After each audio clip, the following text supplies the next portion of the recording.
New South Wales' forecasted budget deficit has blown out to $11.3 billion, almost $8 billion more than the previous financial year. Joining us live now is the New South Wales Treasurer Matt Kean. Treasurer, good morning to you. Sweeteners and handouts, they did not help Scott Morrison. Why will they help you? Well, what we're focused on is reforms that will improve opportunities and help people achieve their dreams and aspirations in New South Wales. This is a reforming budget that invests in childcare because we want to unlock the potential for women who are currently out of the workforce because they're caring for their children. Reforms that will ensure that our kids get the best start in life by investing in universal pre-kindergarten for every single kid before they start school. And reforms that will allow first homeowners to enter the housing market and own their own slice of the great Australian dream. This is a reforming budget that sets up our state for greater success going forward. OK, but won't more spending just add to inflation?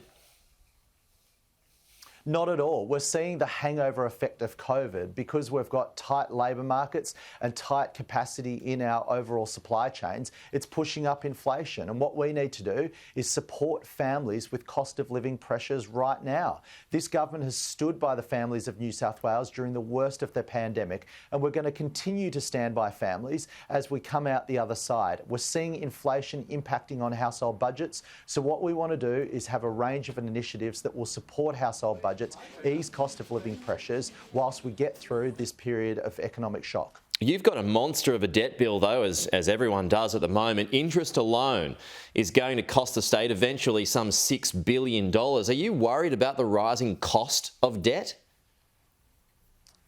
Well, of course, we're taking into account the cost of interest payments. But even notwithstanding that, we're charting a path back to surplus in the year ended 24-25. That's what responsible governments do. So we're standing by the community at this time to get us out of the COVID period, manage inflation, invest in our hospital system so that we're ready for whatever future shocks may be thrown our way, but also charting a path back to a strong surplus in 24-25 with a $1.4 billion surplus in 25-26.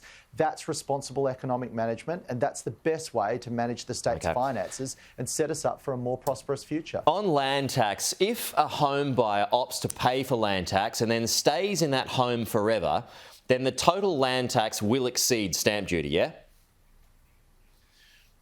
Well, it depends on the scenario. Right now, if you're purchasing a property worth around $800,000 here in New South Wales, you pay upfront stamp duty of $30,000. Yeah. Under our initiative, you'll pay an upfront fee of about $1,100. But it could be more in the long term, right? Most people's first home is not their forever home.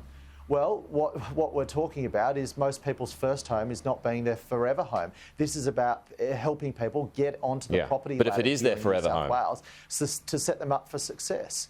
Well, you're talking about hypothetical scenarios. Most people will need to get into the property market, and stamp duty presents a huge barrier to doing so. We're removing that barrier and giving people the choice as to whether they pay stamp duty or an ongoing property fee. Yeah. What if a first home buyer moves out of that home after a year or two but retains the property as an investor?